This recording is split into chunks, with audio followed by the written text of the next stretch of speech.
자, 시각은, 자, 첫 번째, 이건 무엇을 자극원으로 하느냐면, 빛을 자극원으로 해요. 빛, 이게 가시광선이야. 빛을 자극원으로 한다. 자, 요것이 시각인데, 그러면, 자, 첫 번째, 눈의 구조와 기능을 먼저 살펴봐야 돼요. 눈의 구조와 기능에서. 자, 선생님도 눈을 한번 그려볼 테니까 한번 봐봐. 간단하게 그릴 거예요. 자, 이제,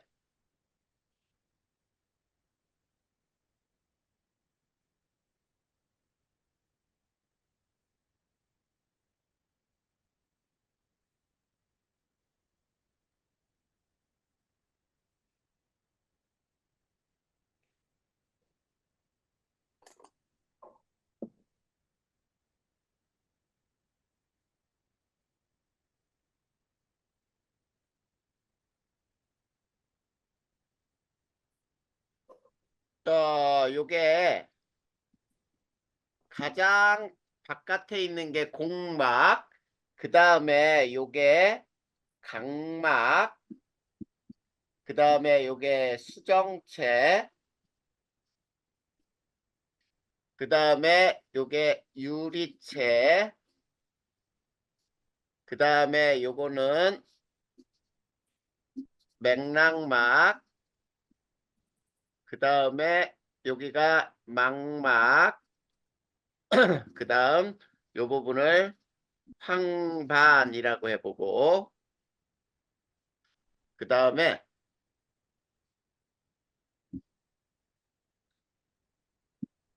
요게 시신경이 지나고요. 여기에 맹점이 있어요. 맹점.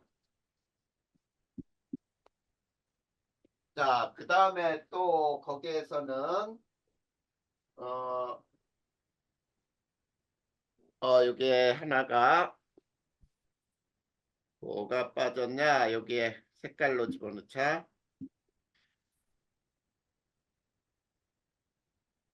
요게 이런 게 있어요. 자, 그래서 거기에 보면은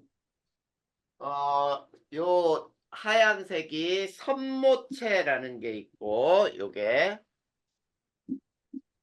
선모체. 그 다음에 요 초록색이 홍채. 자, 이렇게 돼 있어요. 그리고 홍채와 홍채 사이를 우리는 동공이라고 하는데, 자, 이거에 우선 기능을 쭉 설명을 한번 해보자. 자, 첫 번째, 공막. 자, 공막이라고 하는 거는 눈을 감싸고 있는 가장 바깥의 막이에요. 자, 이 바깥의 막은 무슨 역할을 하냐면 눈을 감싸 보호하고요. 그리고 눈의 형태를 유지하려고 하는 거야. 자, 이게 공막이에요. 자, 거기 제일 바깥에 있는 게 공막이라고 나와 있니? 그래, 안 그래? 나와 있지요? 자, 그 다음에 두 번째, 맥락막이 있어요. 그 안에. 자, 이 맥락막은 사진기의 어둠 상자 역할을 하는 거야. 사진기의 어둠 상자 역할. 자, 굉장히 검은색 색소가 많아요. 검은 색소들이. 그래서 이 빛이 눈 속에서 산란되는 것을 막아주는 현상이야. 자, 그래서 빛이 눈 안에서 막 깨지고 그러면 우리가 사물을 눈부셔서 볼 수가 없어요. 그래서 맥락막은 어둠 상자 역할을 하면서 자, 물체가 잘 보일 수 있도록 빛이 산란되지 않도록 해주는 역할을 하고 그 다음에 자, 망막이 있어. 망막. 자, 이 망막이라고 하는 것은 시세포가 많이 분포하고 있는 곳이에요. 그리고 이 망막에서 상이 맺히는 곳이라고 불러요. 상이 맺히는 곳이야. 자, 이게 망막이고요. 그 중에서 황반이라는 게 있는데 황반이라고 하는 거는 시세포가 가장 많이 분포해요. 가장 많이 분포하고 그래서 자, 상이 가장 뚜렷하게 보이는 거야. 여기에 상이 맺히면 상이 가장 뚜렷하게 보여. 근데 우리가 어떤 초점을 맞추면 이런 게 있잖아. 어디를 건물을 어떤 건물을 뚜렷하게 초점을 맞춰서 보면은 그 건물만 보이는 게 아니라 어때? 주변에 다른 건물들도 보이지? 그랬을 때 우리가 보고자 하는 건물만 황반에 뚜렷하게 맺히고 나머지는 망막에 맺히는 거야. 그래서 상이 안 보이는 게 아니라 보이긴 보여요. 알겠지? 자, 이게 황반에 대한 설명이고, 자, 그 다음에 맹점은, 자, 시신경이 모여 지나는 곳이에요. 자, 여기는 시세포가 없어요. 시세포가 없어서 여기에 상이 맺혀도 보이지가 않아. 볼 수가 없어요. 자, 이게 맹점에 대한 설명이야. 그 다음에, 자, 여섯 번째. 자, 우리가 각막이라고 하는 것은 뭐냐면, 공막의 일부가 변형됐어요. 공막의 일부가 변형이 돼 있고, 그래서 투명하게, 자, 빛이 제일 먼저 통과하는 곳이야. 빛이 가장 먼저 통과한다. 자, 이게 각막이고요. 그 다음에 자, 여섯 번째, 일곱 번째 수정체는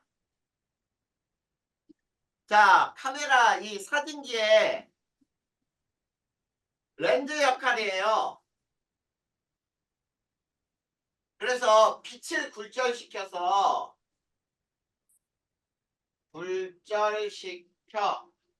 상을 만드는 거야. 물체의 상을 만드는 역할을 하는 게 수정체. 자, 그 다음에 자, 선모체는 수정체 두께를 조절을 해요.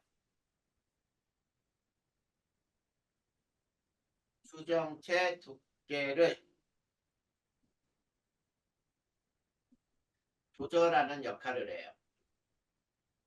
자, 요게 바로 이 각각의 우선 역할이야. 그리고 자, 그 다음 또 요거는 그냥 바로 지우고 거기에 설명들이 잘 나와 있으니까 보면 돼. 자, 아홉 번째. 자, 우리가 유리체라고 하는 것은 뭐냐면 자, 이 눈 안에 비어 있다면 어때? 찌그러지겠지만. 그래서 눈의 형태를 유지하기 위해 채워진 액체예요. 채워진 액체야. 무슨 말인지 알겠지? 유리처럼 투명하게 돼 있어서 그게 액체처럼 채워져 있기 때문에 그 눈이 찌그러지지 않고 이렇게 팽팽하게 눈의 모양을 유지할 수 있는 거야. 자, 그리고 자, 이제 여기에서 홍채라고 하는 것이 있는데 홍채는 자, 이거는 자, 수축 이완하여 자, 동공 크기를 조절을 해요. 자, 동공 크기를 조절하면서 뭐가 되냐면 빛의 양을 조절하는 거예요. 자, 이게 눈의 구조하고 기능이야. 그러면 여기서 눈의 조절작용 두 가지를 가장 크게 배울 거야. 눈의 조절작용은 두 가지가 있어요. 자, 첫 번째가, 자, 거기에 뭐가 나오냐면, 이제, 밝기 조절이야, 밝기 조절. 자, 첫 번째, 밝기 조절은 어떻게 되냐면, 자, 이 홍채가 눈동자의 색이기도 해요. 눈동자의 색이 홍채의 색이야. 그래서 우리가 보면은, 자, 보통의 우리 한국 사람들은 갈색이지. 눈동자가.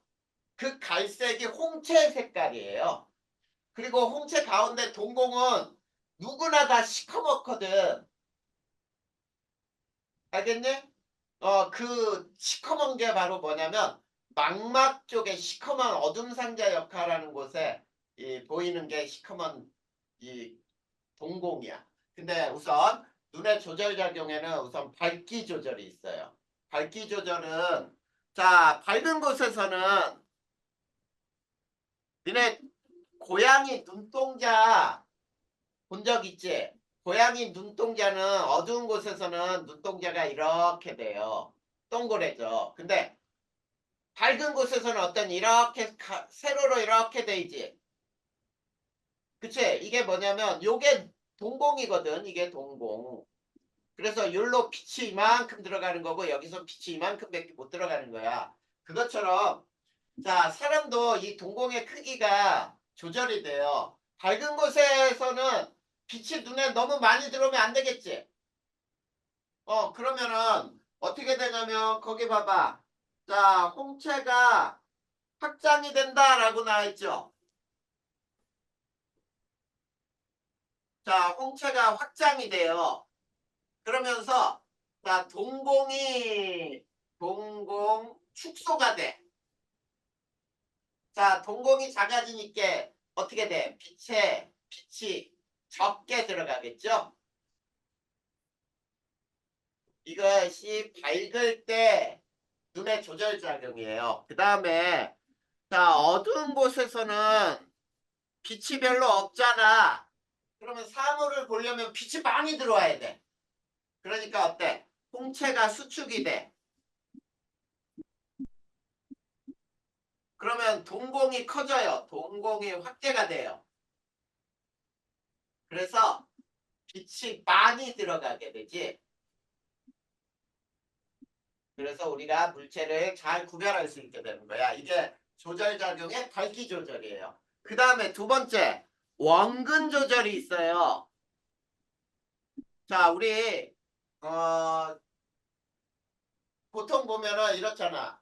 자, 가까이 있는 물체를 볼 때, 또 멀리 있는 물체를 볼 때, 이게 원근 조절이거든. 근데 안경을 쓰는 사람들은 이 원근 조절이 잘 안 되기 때문에 안경을 쓰는 거거든.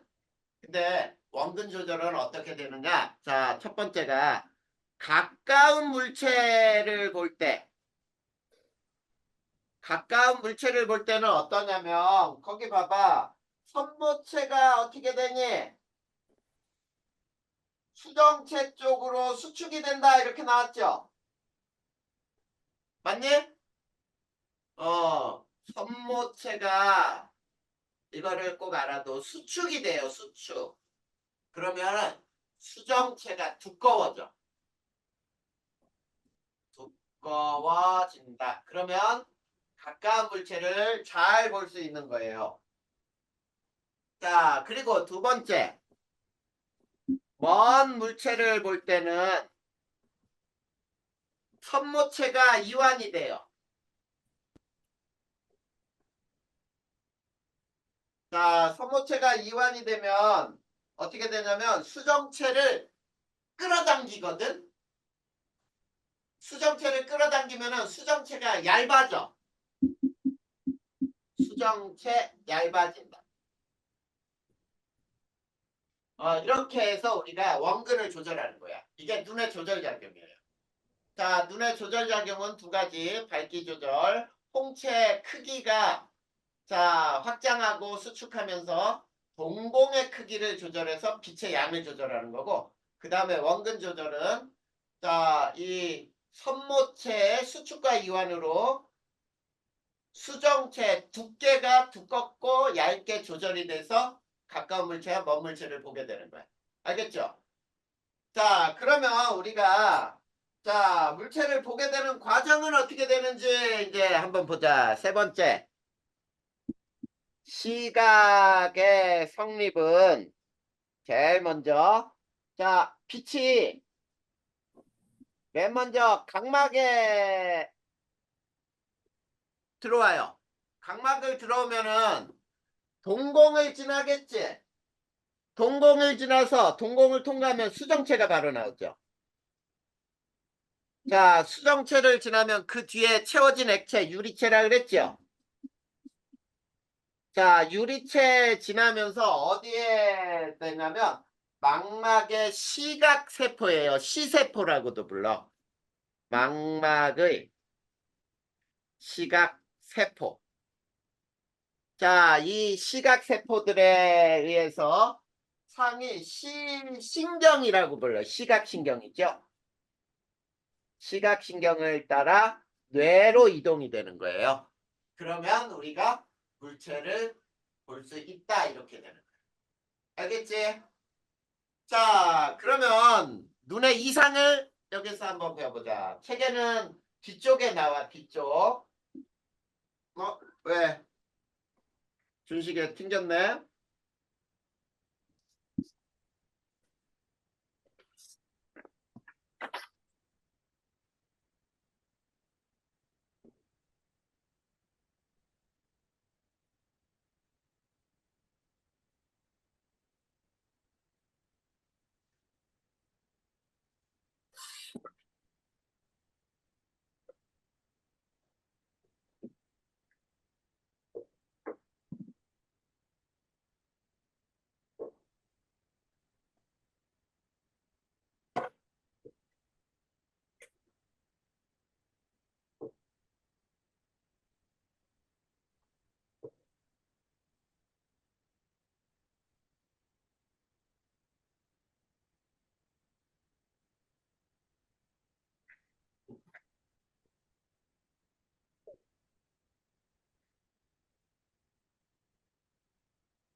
왜 튕겼어?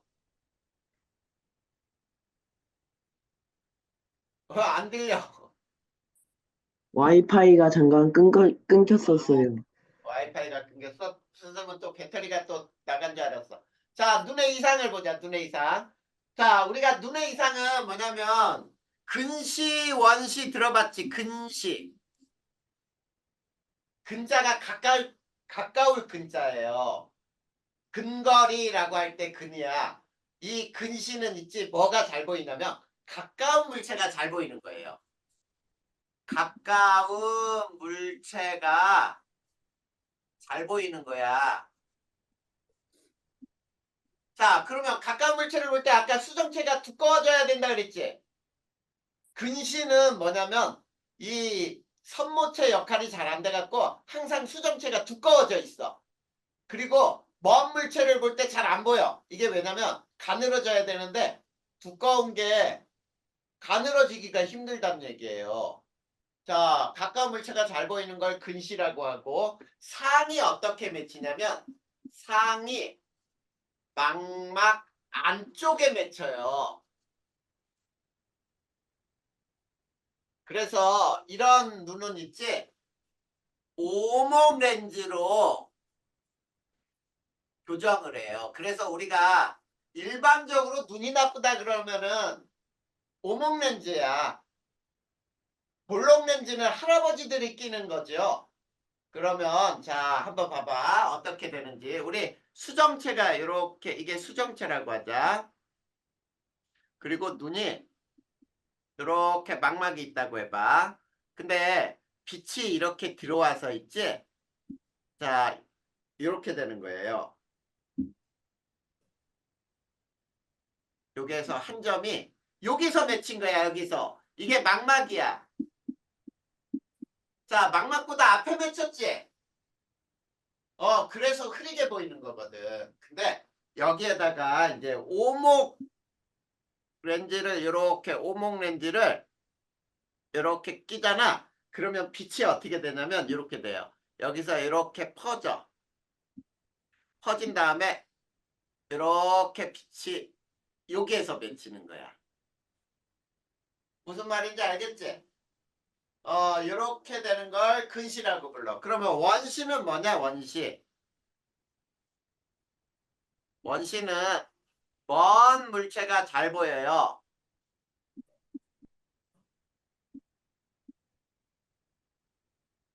그리고 상이 망막 뒤에 맺혀요.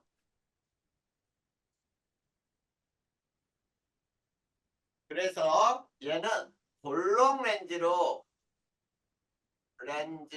교정을 해요. 자, 그러면 이것도 그림으로 한번 그려볼 테니까 봐. 이렇게 수정체가 있고 눈이 이렇게 망막이 있다고 보자. 그러면 빛이 이렇게 들어와서 있지? 여기서 맺혔어, 여기. 망막 뒤에서. 자, 그럴 경우에 교정을 어떻게 하는 거냐면 여기에다가 볼록 렌즈를 이렇게 앞에다 세우잖아. 그러면 빛이 이제 이렇게 되는 거예요. 여기서 빛이 모여요. 이렇게 조금. 그런 다음에 여기서 이렇게 여기에서 상이 맺히게 되는 거야. 무슨 말인지 알겠지? 이게 시각이에요. 그러면 시각은 끝났어요. 자, 그러면 이거 지워도 되겠지? 자, 이거 지우고. 자, 시각은 끝났으니까 이제 거기 나온 대로 두 번째 피부 감각을 볼까요?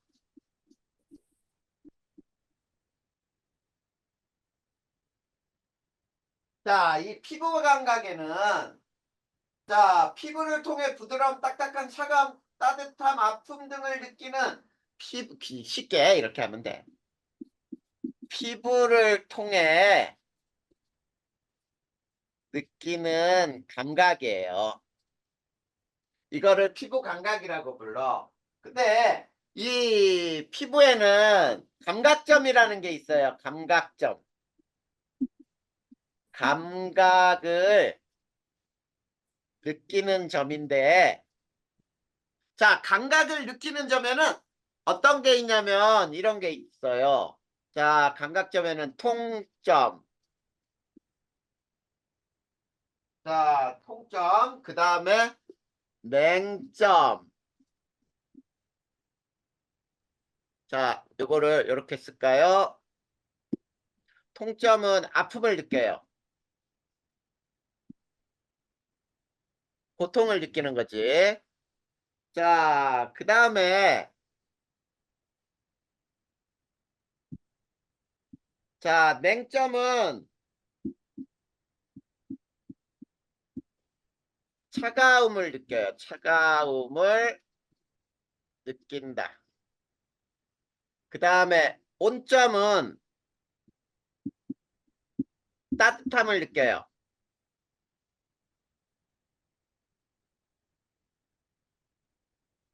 그 다음에 자, 촉점이 있어요. 촉점.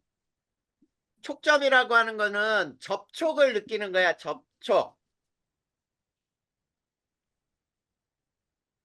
그 다음에 압점도 있어요. 압점. 자, 압점은 압력을 느껴요. 누르는 거지. 자, 피부를 이렇게 뭔가 누르고 있으면 누르는 힘을 느낀단 말이야. 자, 이런 것들이 이 감각점이라고 불러요. 자, 그런데, 자, 여기서 이제 가장 많은 것은 뭐냐면 이 중에 통점이 가장 많아요.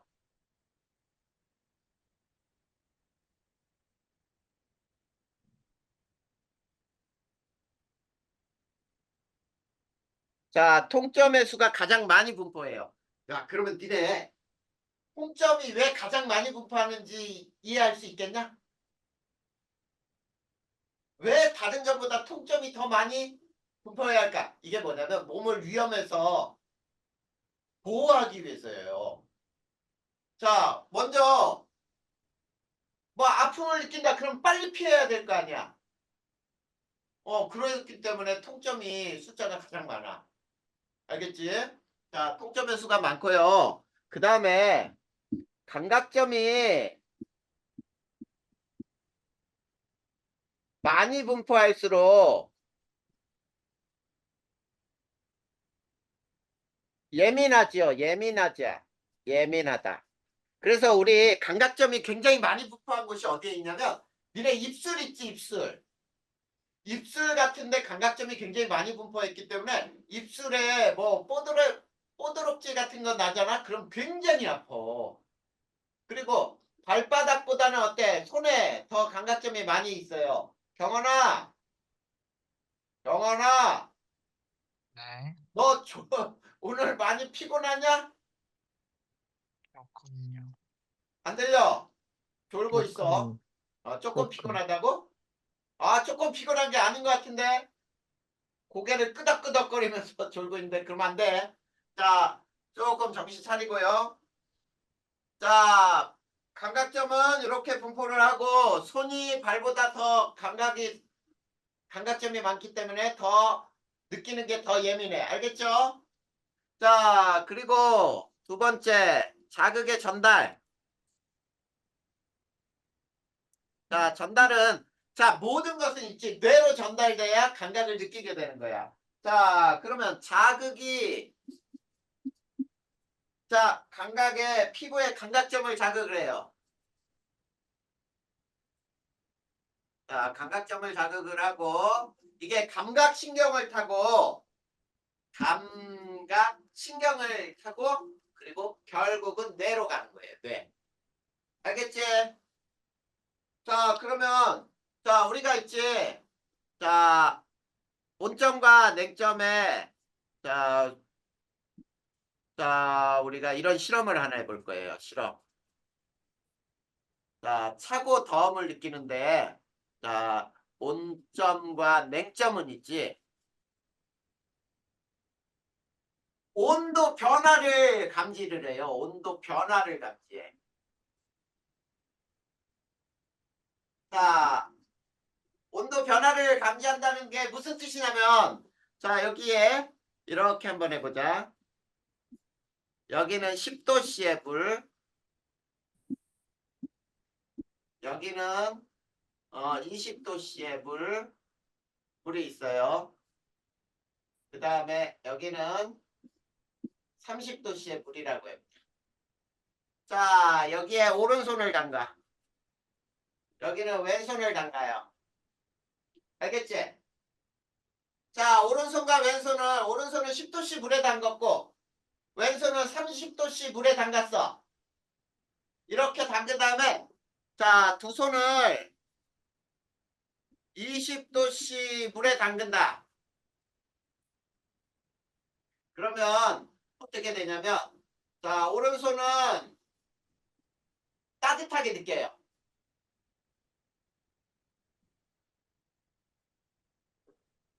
그런데, 자, 왼손은 차갑게 느껴요. 무슨 말인지 알겠니? 그러니까 쉽게 얘기하면 이런 뜻이야. 우리가 20도씨 물에 똑같이 동시에 담근 게 아니고 하나는 10도씨 물, 하나는 30도 물에 담갔다가 20도 물에 담갔을 때 하나는 차고 하나는 따뜻하게 느끼는 이유가 뭐냐? 이 피부에 있는 냉점과 온점은 있지. 그 절대적인 온도만을 느끼는 게 아니고 온도 변화를 느끼더라 이렇게 생각하면 돼. 알겠죠? 자, 그러면 감각 이것도 끝났어요. 그러면 요거 지우고 청각으로 들어간다. 자, 후각까지 빨리 배우고 니네 그림으로 외우고 문제도 풀면 되니까 경원아 조금만 참아. 자, 그 다음에 청각. 자, 청각이라고 하는 것은 자, 소리를 자극원으로 하죠. 자극원으로 한다. 자, 공기의 진동이에요. 소리는 결국은 공기 진동을 자극을 받아서 우리가 느끼는 거야. 그러면 첫 번째 귀의 구조와 기능을 한번 살펴볼 거예요. 자, 선생님 귀를 간단하게 그릴 테니까 봐봐. 이렇게 귓바퀴가 있어요. 그리고 귓구멍이죠. 귓구멍이 있고 여기에 막이 하나 있어. 그리고 여기에 뼈가 3개가 있거든. 세 개가 있고 그 다음에 여기에 이렇게 달팽이 모양으로 요게 자 이렇게 있고 그 다음에 여기서 이게 청신경이라고 부르고요. 그 다음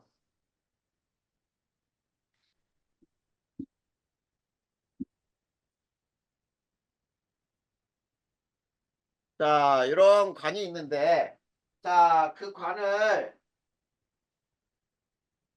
자 뭐라고 나있니? 귀인두관이라고 나있죠?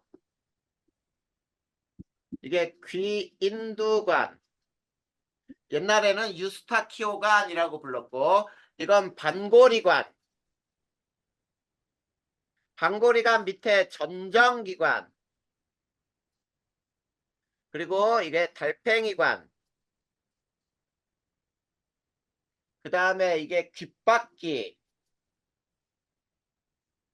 요걸 외이도 그리고 요게 고막 그 다음에 요 뼈 3개가 자 귓속뼈라고 불러요. 귓속뼈 옛날에는 이거를 청소골이라고 불렀거든. 귓속뼈 자 그러면 요것들의 역할을 한번 쭉 살펴보면 돼요. 자 첫 번째 외이도 소리를 모으는 역할을 해요.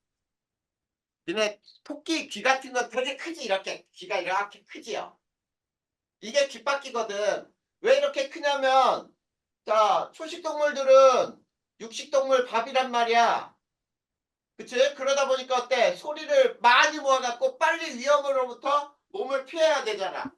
그러니까 주변에서 소리가 나는 거 부시럭거리고 또 육식동물이 다가오는 소리를 빨리 들으려면 더 크게 소리를 많이 들어야 되잖아. 그래서 소리를 많이 모으는 역할을 하는 거죠. 자, 웨이도래. 이게 웨이도라고 썼지? 귓바퀴지, 귓바퀴. 자, 귓바퀴가 바로 소가 아니고요. 소리를 막 빼먹었네.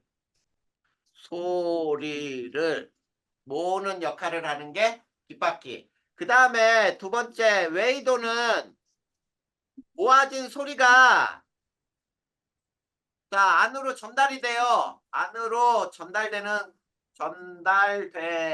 통로예요. 자 요게 웨이도. 그 다음에 고막이 있어요. 웨이도 지나면서 고막. 이 고막은 소리에 의해서 진동이 일어나는 소리에 의해 최초로 진동이 발생하는 거예요.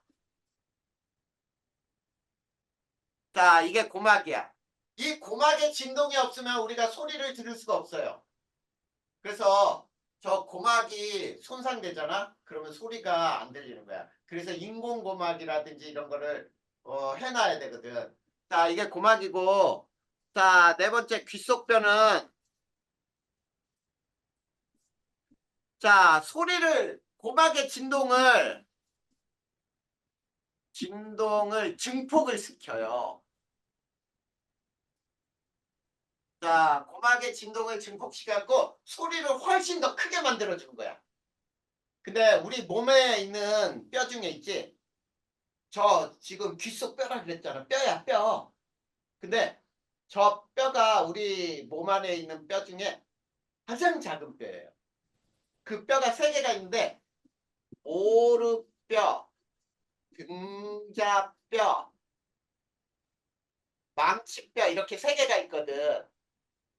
근데 이 뼈가 실제로 우리 몸 안에 있는 뼈 중에 제일 작은 뼈다라고 알아두는 것도 상식이야.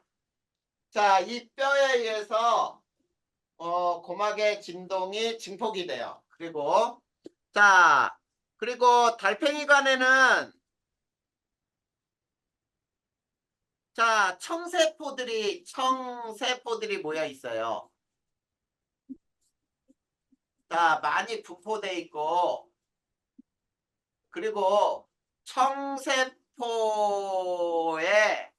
자, 신호가 청신경으로 이동을 해요. 전달이 되는 이런 게 바로 달팽이관이야. 그 다음에 여섯 번째, 자, 여기에서 이제 뭐를 알아야 되냐면 반고리관. 자, 이 반고리관은 우리 몸의 회전 감각을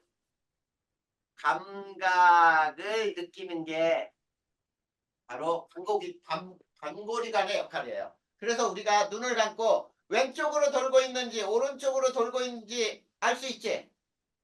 그리고 또 어때? 버스를 타고 버스가 자 구분기를 자 이렇게 지나갈 때 봐봐. 이렇게 지나갈 때와 이렇게 지나갈 때 몸이 이렇게 쓸리고 그러면서 아 어느 쪽으로 도는구나를 알 수 있지. 그치? 이런 것들이 반고리관의 역할이에요. 됐니?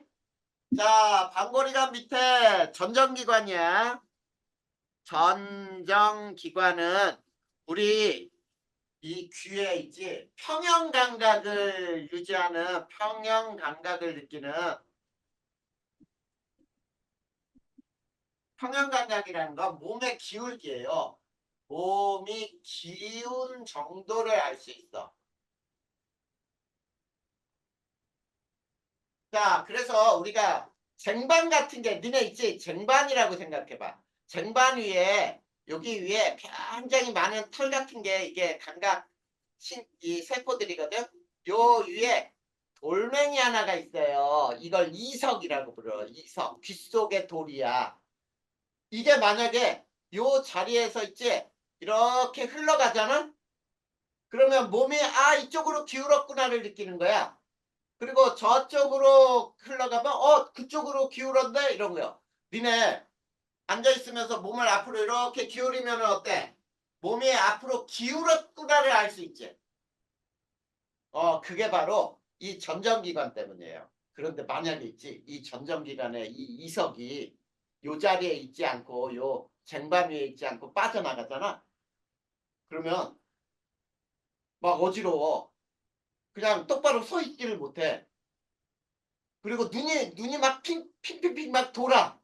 그런 느낌을 받아. 그래서 어떻게 해야 되냐면 병원에 가서 이 이석을 여기에서 다른 데로 이탈한 이석을 요 자리로 다시 옮겨놔야 돼요. 그래갖고 그 이석을 옮겨놓는 그 장치들이 있어. 이게 막 사람을 거꾸로 매달고 그거를 좌측으로 누이고 막 이러 하다 보면은 그 돌이 다시 원래대로 돌아와. 그런 것들을 하는 곳이 있어요. 실제로. 자, 요게 전정기관의 역할이야. 그리고 자, 귀 인두관이라는 게 뭐냐면은 니네 그 비행기 타고 쭉 올라간다든지 높은 산에 올라가면 귀가 멍멍해지지. 귀가 멍멍해질 때는 어떻게 하는지 알아? 물을 마시거나 또는 하품을 한다든지 침을 꼴깍 생긴다든지 그러면은 괜찮아지거든. 이게 뭐냐면 자, 내부와 귀 내부와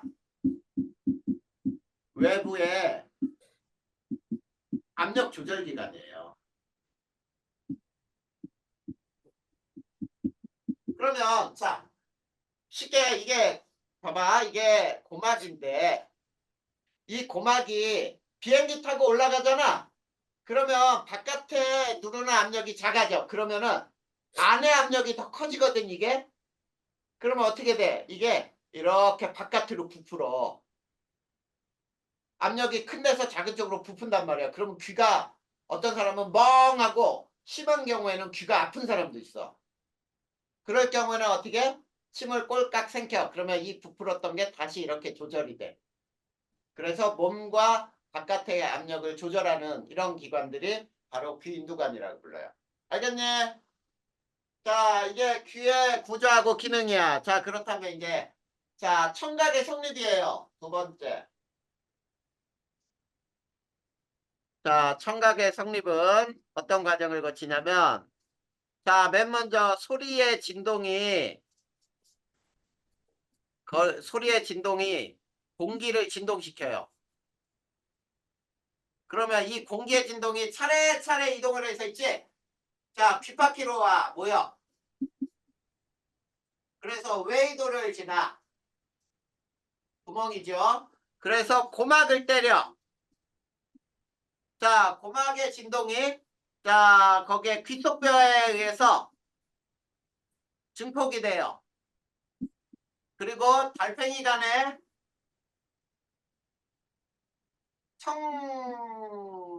청세포들이 있어요. 소리세포야. 소리를 느끼는 청세포들이. 그래서 청신경.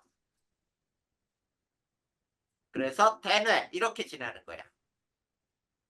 알겠지? 자, 그래서 모든 감각은 역시 대뇌로 운반이 돼야 되는구나. 자, 이게 청각이에요. 됐습니까? 자, 그러면 이제 후각, 미각. 자, 후각과 미각은 한꺼번에 같이 배워보자. 자, 첫 번째 후각. 후각은 있지. 자, 기체 상태의 화학물질이 이거 알아야 돼. 기체 상태의 기체야, 기체. 기체 아니면은 후각은 느끼지 않아요. 자, 기체 상태의 화학물질을 감각을 해요.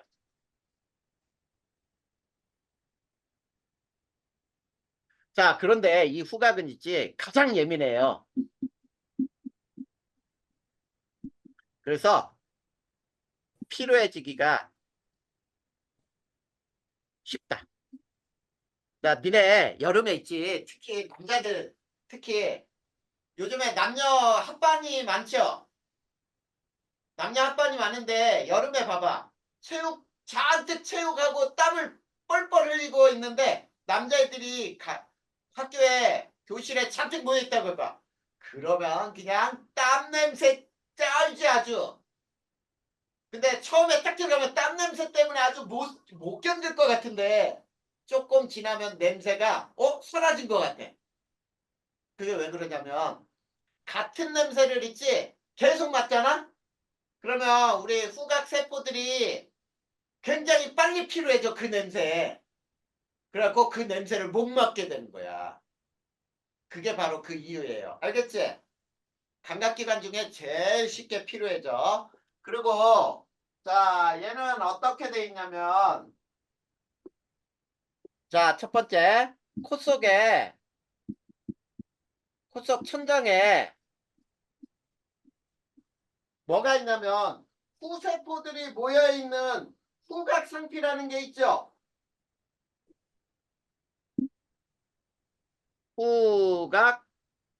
후각상피가 있고 자, 후각상피 속에 뭐가 있니? 후각세포들이 모여있죠. 그치? 후각세포가 모여있다. 존재. 이렇게 해볼까요? 자, 그래서 코 속에 이렇게 코를 너무 뭉툭하게 그렸네. 자, 우리 코를 이렇게 코만 그려보자. 이게 코 속에 이렇게 구멍을 이렇게 들어가잖아. 그러면 요 위에 이렇게 달려있는 거에 요게 이런 것들이 있어. 그래서 기체가 들어가면은 요 전체가 후각 상피고 여기에 후세포들이 있는 거거든. 코 속 천장 쪽에. 자, 이게 존재해요. 그래서 거기 한번 보자. 자, 후각상피라고 하는 것은 후각상피는 뭐라고 하느냐면 자, 점액지로 덮여있는 후각세포가 모여있는 세포층이라고 부르죠. 점액질로 덮여있는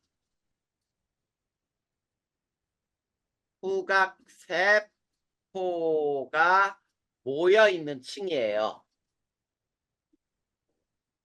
그래서 니네 점액질이 반드시 있어야 돼. 왜 그러냐면 우리 코로 숨 쉴 때 어때? 여러 가지 먼지라든지 세균이나 이런 게 막 들어올 수 있겠지? 그래서 이 점액질이 얘네들을 걸러내야 돼. 딱 접착을 시켜요.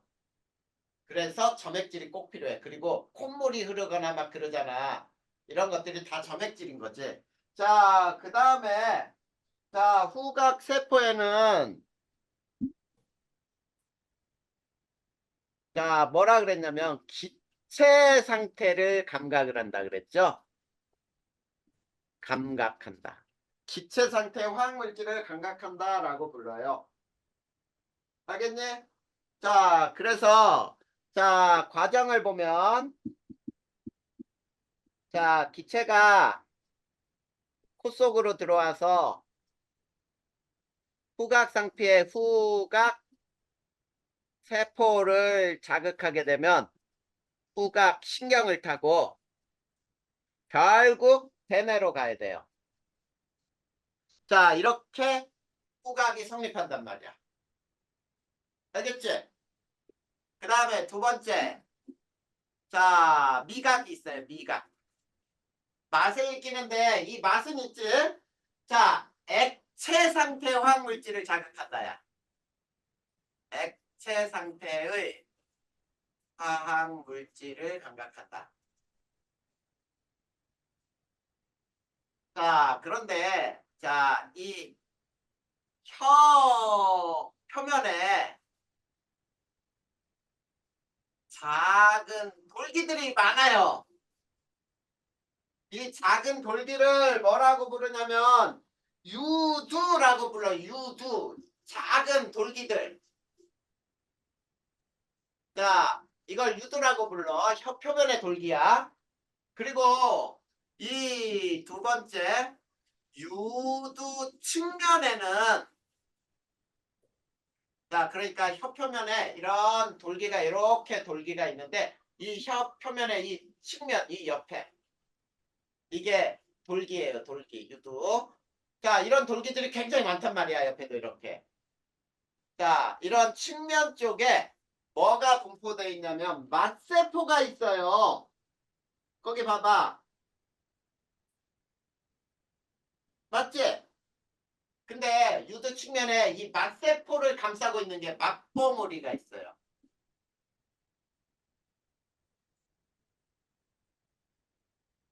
이 맛보무리 속에 맛세포가 분포하는 거예요. 맛세포. 분포하여 맛을 느껴요. 알겠니? 자, 그리고 기본적인 맛의 종류는 몇 가지 맛이 있는지 알아? 자, 이런 맛이 있어요. 짠맛, 단맛, 신맛, 쓴맛, 감칠맛. 요 5가지 맛이 있어. 옛날에는 선생님이 니네만 할 때는 4가지밖에 없었어요. 짠맛, 단맛, 신맛, 쓴맛. 근데 요즘에는 이 감칠맛이라고 있어. 그래서 요 5가지 맛이 기본 맛이에요. 매운맛은 없어요. 매운맛은 맛이 아니고 그거는 통각의 통점이 느끼는 아픔이야, 아픔. 알겠지? 요게 바로 미각이에요. 자, 그런데 실제로 자, 그 다음에 과정은 어떤지 봐봐. 자, 액체 상태의 화학물질이 자, 유두의 자, 맛봉우리의 맛세포. 맛세포를 자극하잖아? 그러면 이 맛세포의 자극이 미각신경을 타고 결국은 대뇌로 가요. 자, 이게 바로 미각의 성립이야. 자, 그런데 실제 있지? 실제 가장 정확한 맛은 후각과 미각이 함께 작용을 해간대요.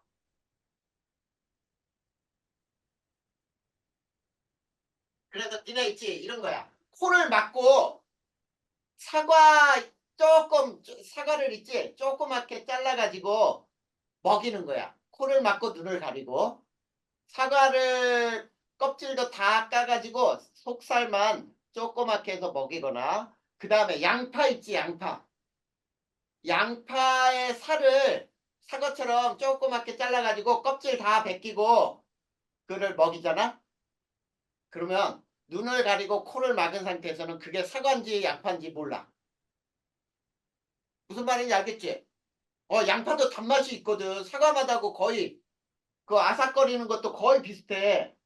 근데 눈을 보고 그 다음에 눈은 우선 가린 채로 코를 막은 거를 해제를 시키잖아?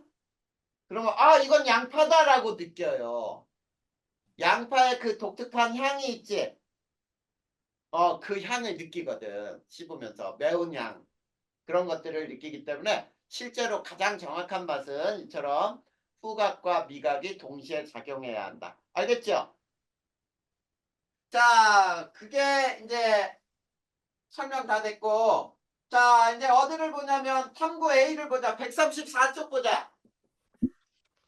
자, 134쪽에 실험이 탐구 A를 보면 이런 실험이 있어요. 이런 골판지가 있어.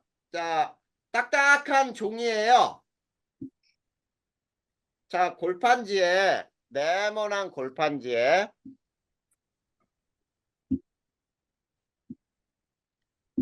자, 이런 장치를 한번 만들어 볼까요? 네모난 골판지에다가 니네 이쑤시개 있지, 이쑤시개. 이쑤시개를 한쪽은 이렇게 널찍하게 이쑤시개를 두 개를 부착을 시키고 한쪽은 조금 더 좁혀요. 이렇게. 그 다음에 한쪽은 더 좁혀. 그리고 한쪽은 매우 가깝게. 그래 놓고 이걸 돌려가면서 이제 피부에다 찍는 거야. 근데 피부에 찍었을 때 이런 거야. 저게 딱 찍혔을 때 두 점으로 느끼느냐 찍었을 때 하나로 느끼느냐를 보는 거거든. 그랬을 때 저 두 개로 이걸로 봐봐. 어떤 경우는 이걸로 찍었더니 하나로 느껴요. 알겠지? 근데 요걸로 찍어도 하나로 느껴요. 근데 요걸로 찍었더니 두 개로 느껴요. 이런 기관이 있을 수 있지. 맞니? 자, 그랬을 때 어디가 더 민감한 거냐면 감각점이 더 많이 분포한 지역이 어디냐면 저걸 좁은 간격으로 찍었는데도 두 점으로 느낄 때가 아주 민감한 곳이야. 무슨 말인지 알겠지? 그래서 저런 거를 입술에 대보기도 하고 손등에 대보기도 하고 발바닥에 대보기도 했을 때 저게 간격이 좁을수록 두 점으로 느끼는 지역이 감각점이 많은 지역이다. 알겠죠? 자, 그 다음 옆에는 아까 선생님이 눈의 조절작용은 밝기 조절, 빛의 양을 조절한다. 그쵸? 홍채 수축 이완으로. 그 다음에 또 원근 조절 나왔었지. 선모체 수축 이완으로. 그래서 수정체 두께 조절에 의해. 그리고 거기 눈의 이상 두 가지 설명하는 거 나와있죠. 아까 근시 원시 설명했던 거잖아. 하나는 볼록 렌즈로 하나는 오목 렌즈로 뭐 수정하는 그거 나와 있니? 그거 설명이 돼 있는 거예요. 그래서 아까 선생님이 다 설명했던 거예요. 알겠지? 자, 여기까지 질문할 거 있어, 다희님? 괜찮아요? 괜찮고 경환이랑 준식이도? 우리 이거 생물 이제 조금밖에 안 남았다. 요거 다 끝나면 우리 처음부터 다시 들어가서 이제 두 번째 뒤에 있는 부록 문제도 풀고 세 번째는 또 선생님 문제 보내준 거 풀고 해서 시험 준비해 드려.